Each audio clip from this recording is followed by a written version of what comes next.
Welcome to the Practice Podcast, conversations probing the nature of practice. I'm your host, Dave Fearon. Well, I've just met the future of American community college education. The future's named Carla McKnight, soon to complete her doctorate in organization development and change at Bowling Green State University, where I first met her and learned about her when I visited virtually one of her graduate classes. And I thought, this person's speaking with such poise and grip and character. I want to know more about her, and I want her on the podcast. So here she is. She is gripping and has lots of character, and you're going to hear a lot of reasons in a very short amount of time who she is and why I think she has the future of community colleges in this country in her grasp, even if it only is one college at a time. She's got it, folks. One of the many fun things about being at 241 episodes of the Practice Podcast is that just when I think I've said, okay, I think that's a lot, that's probably enough, I thought, no, I have to talk with Carla McKnight. Now, Carla, I'm not saying you're going to be the last one, because after I said that, I've lined up 3 more people. So this thing it just keeps going on, which is an aspect of the nature of practice. It's something you get results. You love the results, you want more. And but I am delighted that we've connected. I think probably the first time you saw me was when I spoke to one of your classes in the doctoral program, Bowling Green State University, Doctorate in Organization and Change. And the professors had invited me to talk a bit about practice in Peter Vale. And I think I heard you say a few things, and I thought, Carla McKnight, she's got something on the ball. I need to talk to her. And in part because of what you're doing there in Florida. Let's start with that. Welcome to the Practice Podcast. Thank you. Carla, what are you doing in Florida? What are you doing? What am I doing? Yeah, just what are you doing in Florida? Yeah, great. So I have the privilege of serving as the Vice President of Organizational Development and Human Resources in a community college here in Orlando, Florida. We serve Orange and Osceola counties. And so in that work, a couple of things that we're doing, just a few, post-pandemic.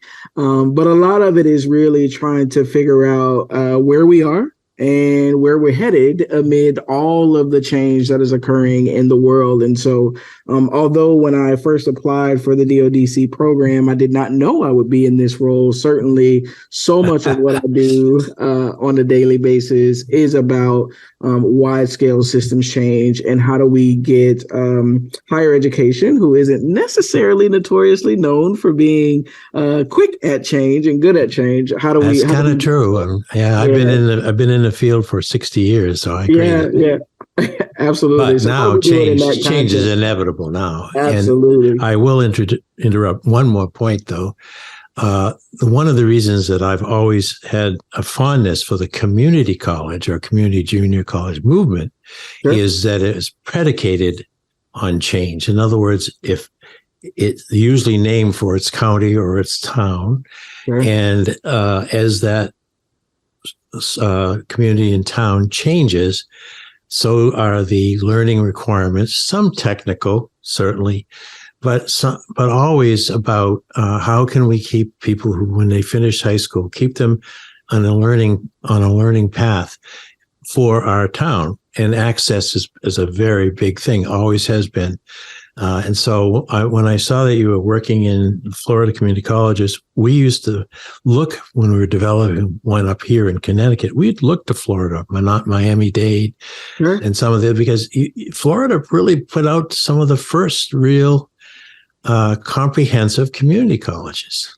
Absolutely. Probably before you were born. Yeah, we've been around for a while. Absolutely. Yeah. Absolutely.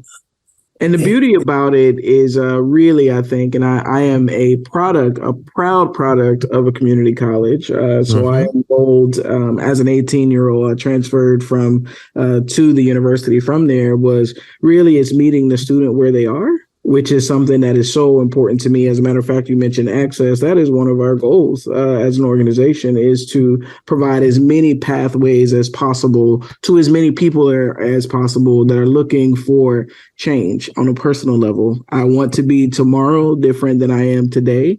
And so I get the privilege of being a vehicle through which those sorts of things can occur. And that's what excites me about not just the work, but doing the work within our context and community colleges. Yeah, and seeing those results. Have you been in that role or any other role there long enough now that you've seen the fruits of the labor, some of your graduates and where they are now and what they're doing? Absolutely. So I've been here since I was actually an intern in my master's program. So I've been within my organization for 13 years. Okay, so you really have seen some output. Absolutely. My first I taught for a couple of semesters, and my first student I taught a freshman seminar course recently graduated with her master's and has recently opened up her own it's like a kind of one of those new wellness centers sort of things, and just watching her blossom is absolutely incredible. So you get to see, I don't see it as much now because I'm on the administrative side, so I'm not working as closely with students, but you do see those success stories. Absolutely. Yeah. No, I even in the few years that I worked in establishing a community college here in Connecticut with some other very talented people, I was with them long enough to see the very once very tentative, I don't know if I really should be here kind of person I'd meet in the lobby, to a person who was, cap and gown and had the babies in their arms, and absolutely. So you're part of something that's really deeply, deeply important to every American community. So I wanted to first congratulate you on that work. Thank you. And now you have moved into a very important leadership position, Carla. And so you mentioned before I rudely interrupted you that, you were going so many changes, just hitting up against, the sides of the community college ship, and the waters are kind of choppy. So you're in these conversations with people who are trying to steer this very large institution through all these changes and pleasing the funding sources, the public sources, and all the rest. How come you don't have white hair like I do? I do. You just can't see it. I mean, I had it smooth sailing back in the 60s and 70s when I was doing it. It wasn't hardly any. Now I can't imagine. And I was an administrator, and it was pretty rough. I mean, in a good way. It's just that my head never stopped spinning. Absolutely. What's it like for you on a good day, and maybe not such a good day? Yeah, on a good day, it's actually very similar to a bad day. Although the nature of the circumstance might be different. On a good day, I feel like I am adding value. And on a bad day, I feel like I'm adding a little bit too much value because of the nature of the circumstances that we are. I get it. Facing. Yeah.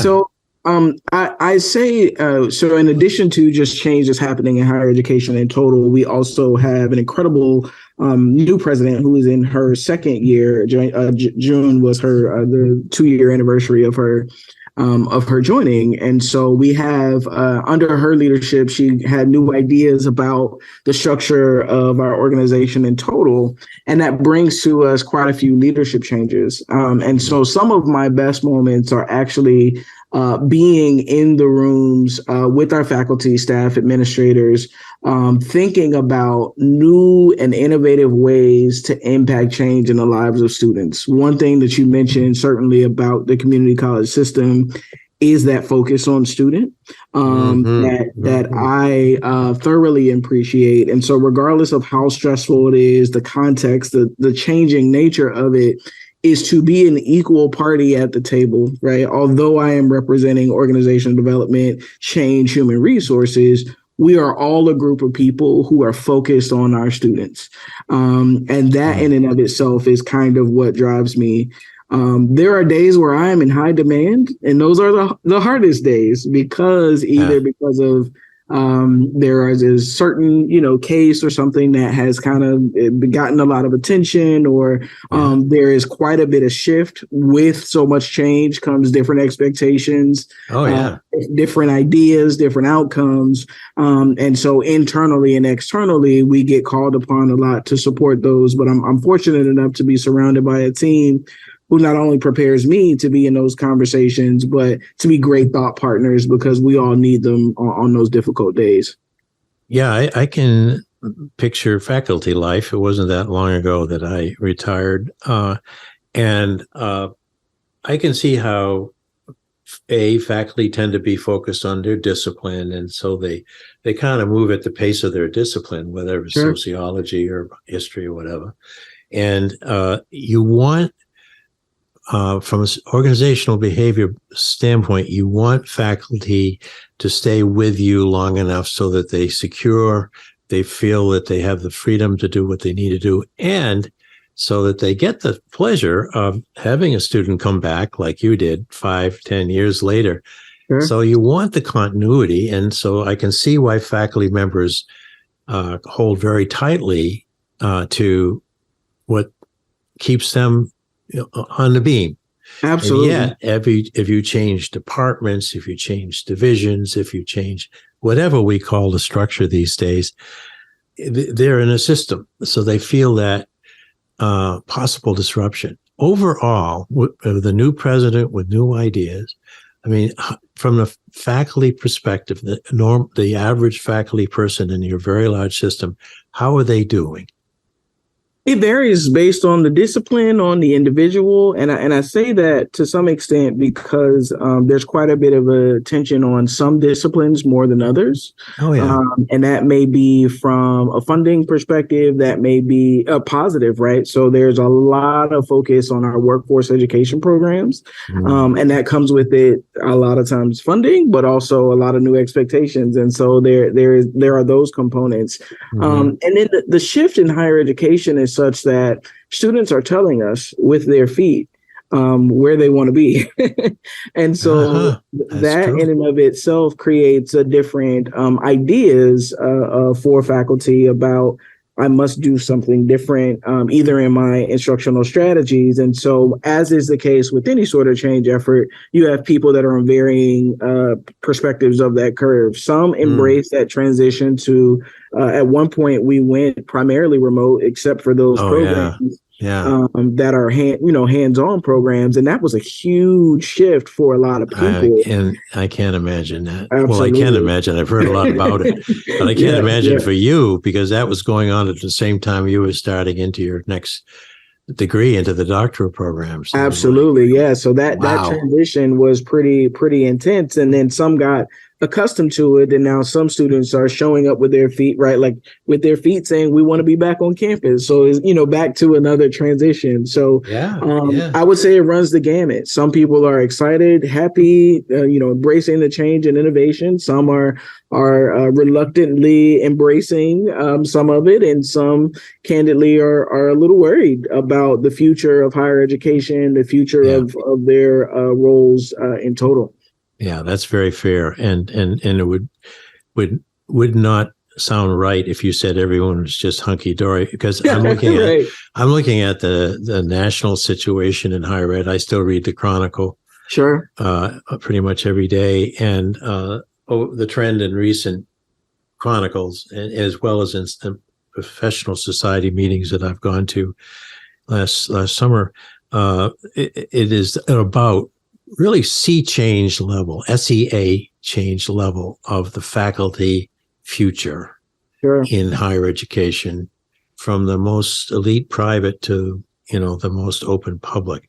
And in part from just what you said, the buying community, which I'm sure faculty would say, oh, we can't call them customers. I used to say, I'm in a business school. We can call students customers because the last I heard, their tuition just paid for my lunch. Right. So, but there was always that feeling that we just exist because we serve the state or we serve the church or whatever the founding authority was that got us started as a college. And so we're all kind of fine. And then maybe there'll be a few gifts and grants and so forth. But really, it's moved toward very much tuition driven, always was in community college from my perspective, even though there are some states that have gone to free tuition. Connecticut, I believe, is trying to do that, which is wonderful. But still, it's not just money.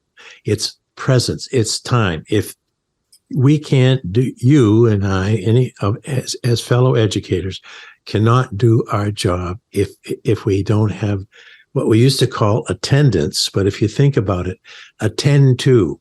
Sure. We need them to attend to the line of study that we've laid out. We need the eyes, we need their hearts and souls as they move ahead. Absolutely. And so all these changes that you've talked about very eloquently have to keep moving toward holding on to that attendance.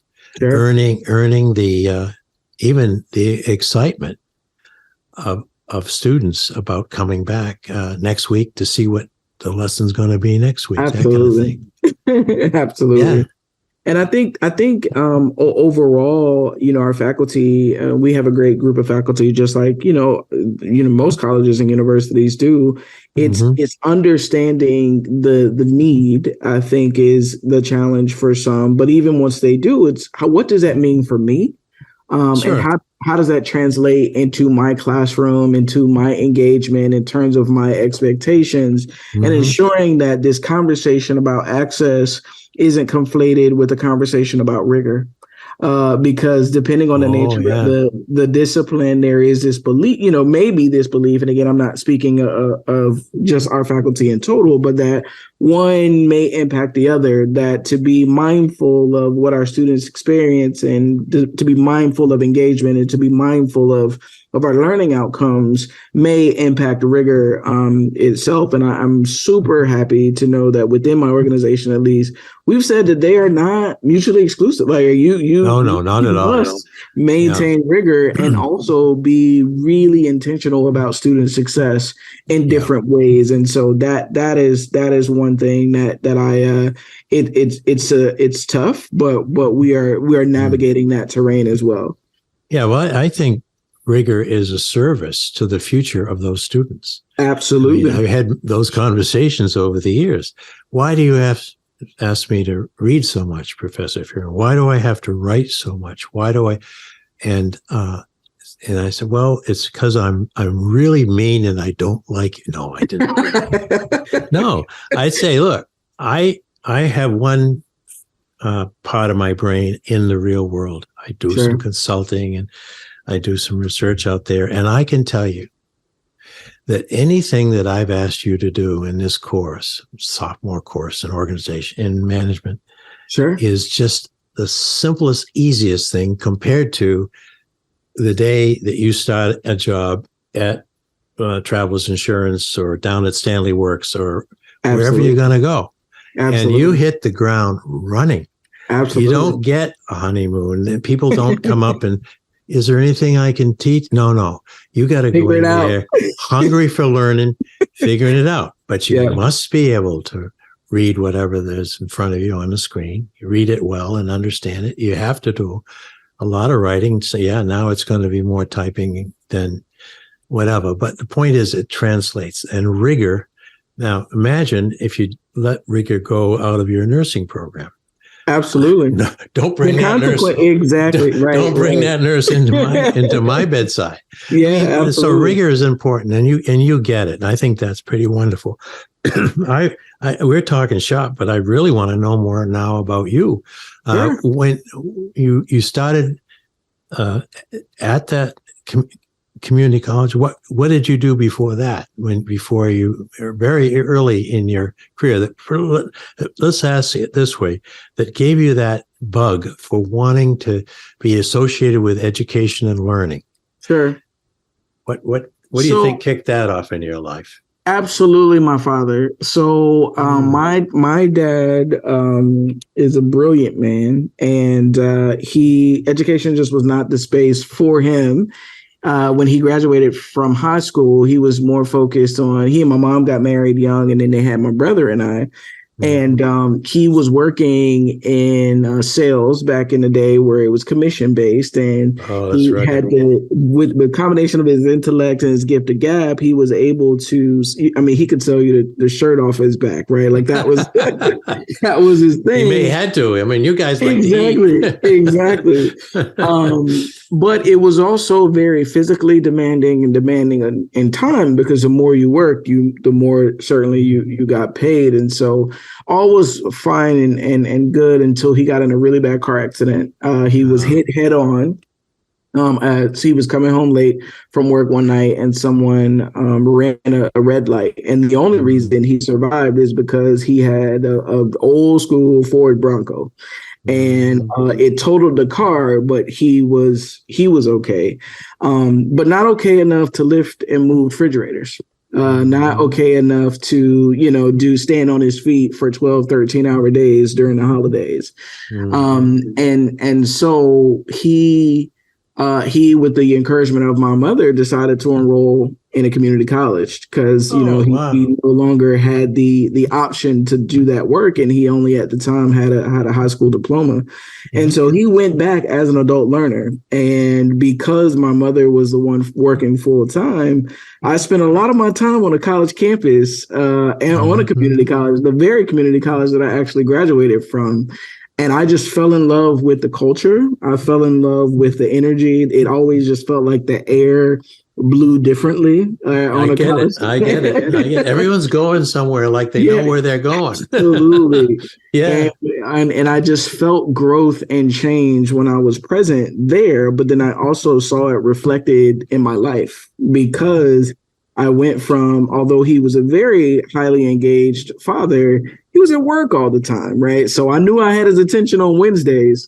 But if we were going to maintain that quality of life, we were going to have to do so on Wednesday. And so he worked his way up from being in college prep. I mean, he started at the time where there were still college preparatory classes to getting his associates, bachelor's, master's, and then specialist, and later ended up going back to run the very college prep program that he had graduated from.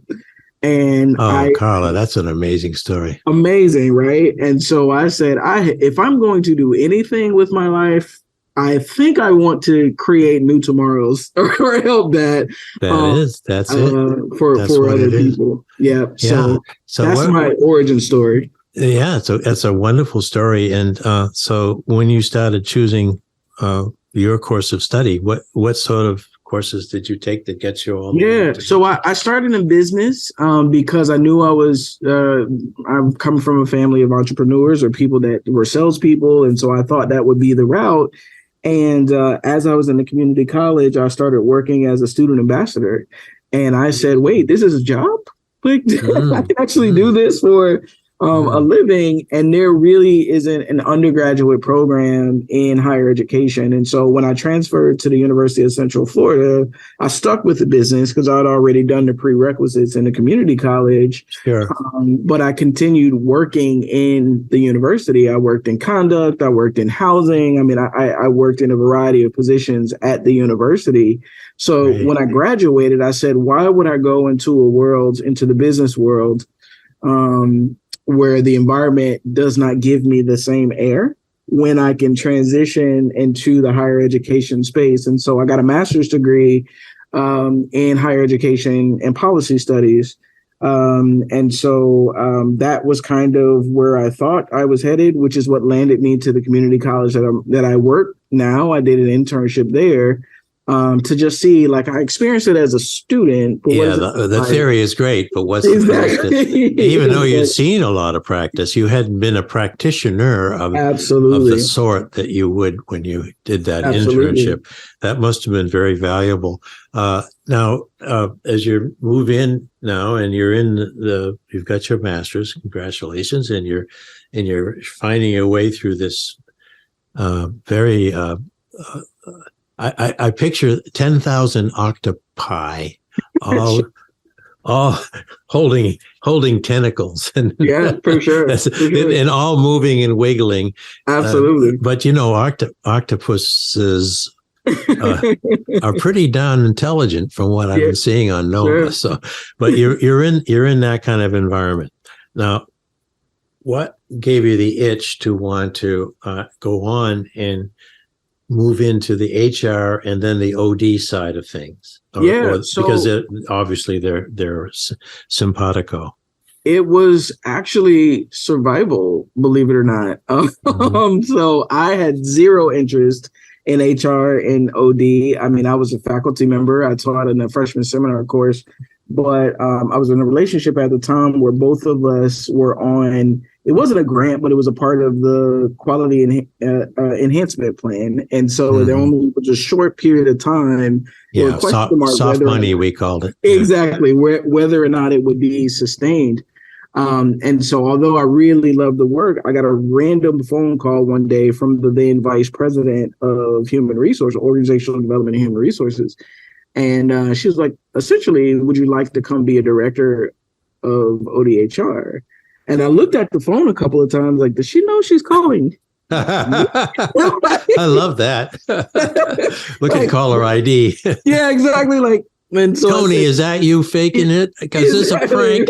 It's a terrible prank. But I asked her. I said, you know, I have zero experience in OD and HR, right? And she said, you know, I can teach you that.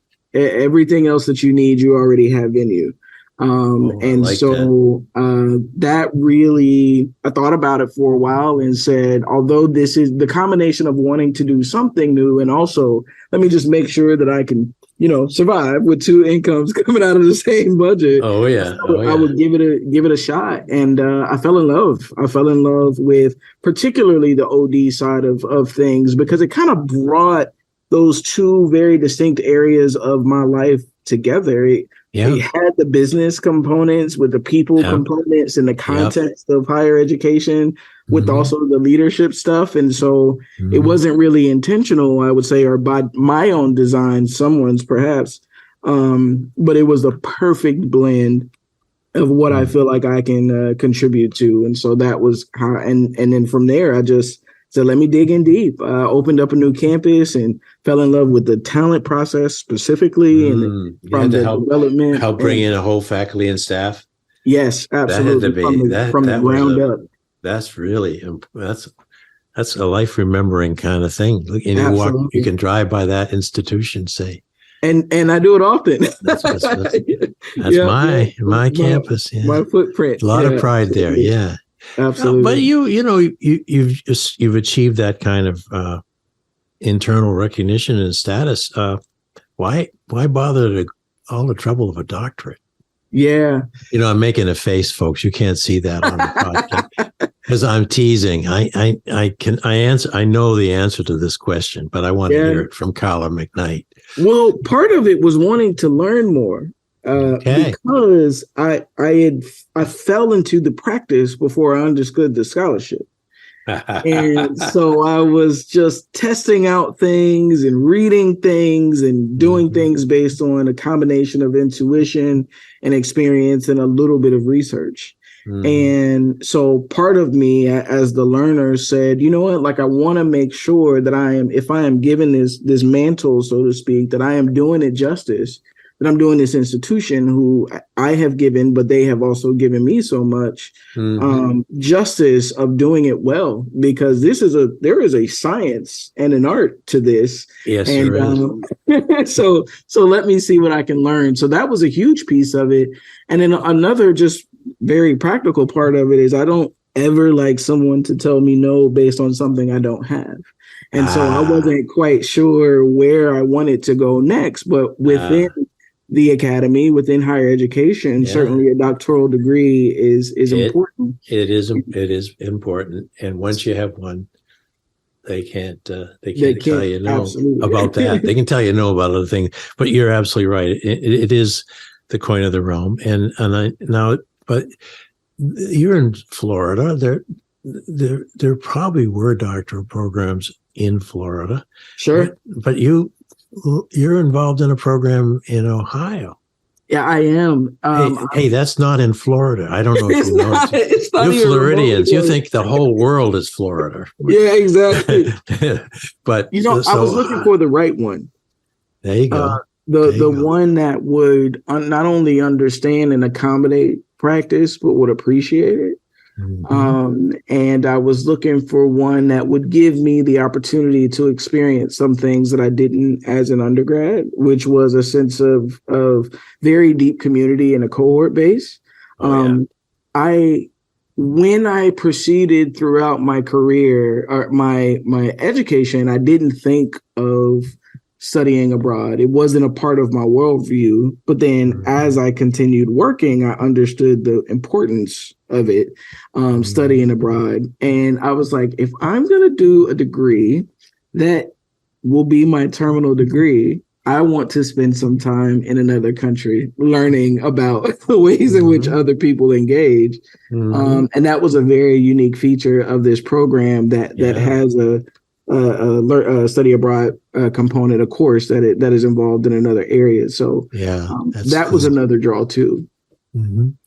And now the literature, the things that you are encouraged to read, required to read, is that helping you now to, because you mentioned the scholarship aspect, and the scholarship isn't just writing, it's absorbing whatever literature's there. I know of a terrific book. It's called On Practice as a Way of Being by Fearon and Vale. But no, my point is, though, that it seems to me that one of the things we claim with our doctorates is that we have a responsibility to keep reading articles and reading books and now reading things that are digitally available and keeping our minds on what I consider an everlasting search. Absolutely. For that one, and it's always more than one, that one idea, that one citation, that one combination of what people have put together. You say it's an art and a science. Yeah, some of the best literature in organization studies is art, poetry, fiction, film, music, so, but still you have to find a time to read all that and do your writing on top of an extremely busy job. So what do you think about that aspect of your doctorate, the reading stuff? Absolutely. No, it has been a labor of love. What I can say is that the words mean more after I've read them. So in real time, when things are connected to just an assignment or perhaps the research, I'm reading it within that context, and that's the lens through which I kind of digest it. What has been absolutely fascinating is 3 weeks later, 6 weeks later, 10 weeks later, I'm in a conversation and I'm listening, or I'm thinking about a communication cascade, or I'm putting together an intervention because I'm an internal OD consultant, putting together an intervention and thinking about the OD cycle. So watching those things come to life in a way that without the scholarship, I don't know that I would feel as confident as I would in some of those things, because now I know it's backed by something. And then without the practice, I don't know that I would understand them in the same way. Because there is a real life tangible example. And so To a point, like literally to a page, there are times that I have been in situations and said, this is this theory, or it's literally happening in front of me. And I can think of a chart or a framework or a model in a way that's actually scary.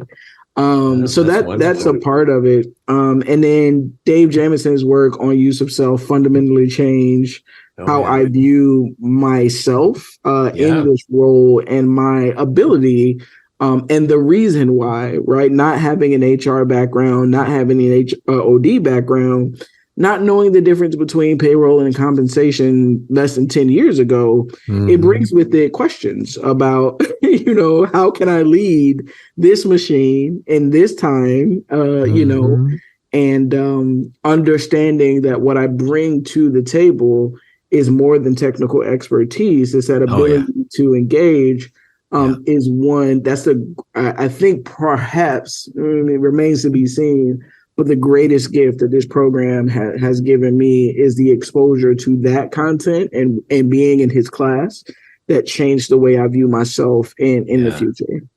Yeah, he's a terrific guy. He was a colleague and personal friend of Peter Vale's, and one of the very first persons that was in my podcast soon after Peter died.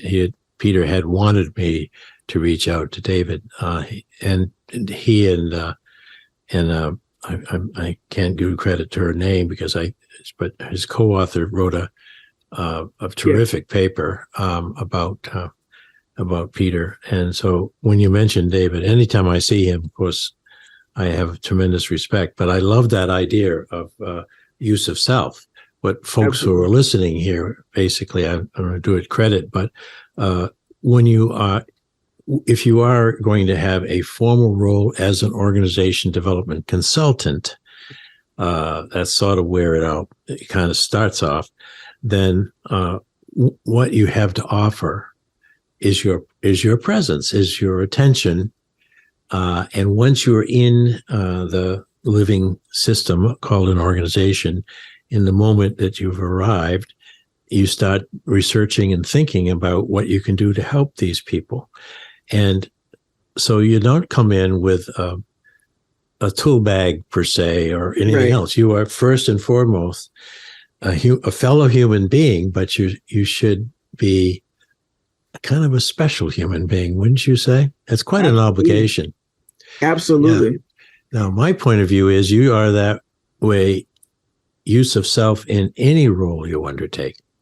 If you happen to be in the compensation conversation, which sounds like it's nothing but dollar cents, there's a huge human component there, and 100%. many organizational possibilities that could come from a well or poorly made decision about compensation or any of those things. So in a way, you're always going to be on call to have that more comprehensive view of the whole organization as a system, but also have the kind of character that you already had before you started all of this, from what I've heard in our conversation.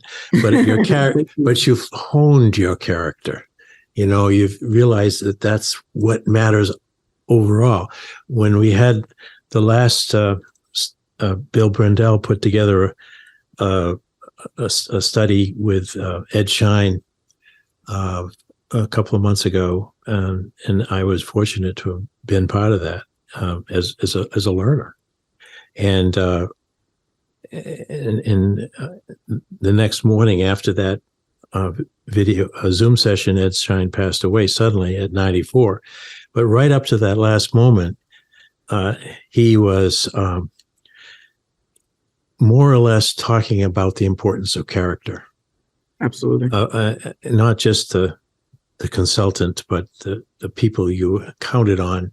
He was we presented one of the cases that he wrote years back, and he was talking a little bit indirectly through this exercise about how important it was to have honorable and responsible and persons of high integrity that you were coaching and helping, because otherwise, run quickly to the parking lot and don't even stop at the gate. Yeah, for sure. So let me move toward the time here. But 5 years from now, you've got your doctorate. Your doctor, Dr. Carla McKnight. Are you still in community college work? I am absolutely still in community college work, and I think it's finding ways to contribute in my organization and beyond that. Because I love what I do. I love the opportunity to do it within my organization, but oftentimes, unlike some of our partners in the university sector, we don't have the same resources. We don't have the same access to the types of things that an institution of my size has access to. And so not only do I hope to still be in community college sectors, but doing the work both within my institution, but supporting others as well, because they don't always have this sort of niche in between internal consultant of OD, but they're dealing with the same challenges. They have exactly the same challenges. Absolutely. And it's a crucial role you're playing. But I love the idea that you see in your future that you could be reaching out and helping some of the smaller community colleges in your grasp. And now with virtually, you don't have to literally drive there. Absolutely. And have conversation and have some impact on how they can keep themselves going. And again, to wrap this around to the beginning, a sign of extraordinary change. Absolutely. We don't even know who's going to be president in a year. And imagine after that, no matter what, all the things that are going on. And yet we go back to that person, and I can still picture her, who was very timidly standing in the lobby of the storefront, basically, that we had when we started my community college. And she was saying, I'm not sure if this is the right place for me. Because granted, it didn't look like a college at that time. And I said, well, it's the right place and we're the right people. What do you want to do? Right. With your time. And she said, well, I've always wanted to be, how that goes. But I never thought I could. And I have 5 kids and this, that. They load all the weights of the world on that conversation, on reasons why they need to turn and walk out that door. Absolutely. And I'll come back when I feel more ready. And I remember, and I see it in you too, why don't we just take one step? That's it. Take one class, we'll fit it in, see how it goes. Absolutely. And most kinds of four-year colleges, they can't do that. They're too right. But a community college, and say one course, you're just as honored here as if you were taking a full load. 100%. And you get that person going, and then you see her, Carla, a few years from now, and she comes over and at a restaurant says, you were there the day that I changed my life. And that's what we have the opportunity to do. Oftentimes community colleges are considered to be a bridge. And I think that works for a lot of students, but it's where we're positioned on the bridge that I think matters most. And we have that unique because some of our students, they need support getting to the bridge, right? Like they can't even get on it, much less get across it. And so my goal ultimately, when I finish this degree and then beyond, is to try to not only make sure that the bridge is structurally, solid, and that we have a strong foundation and the right people are on the bridge at the right time to support, but that we understand and keep our students that are trying to traverse these waters and these mountains from experiencing all of that swirl. Because at the end of the day, their lives many of them are complicated enough. And what we, all of the stuff that we experience, that our faculty experience, that our staff should not impact their ability for a future, because they have the opportunity to change generations to come. They have the opportunity to change their zip codes, right? They have an opportunity to have mobility in a way that can change the trajectory of a nation of people. And so that my goal is to do that in whatever way that I can, specifically within community colleges.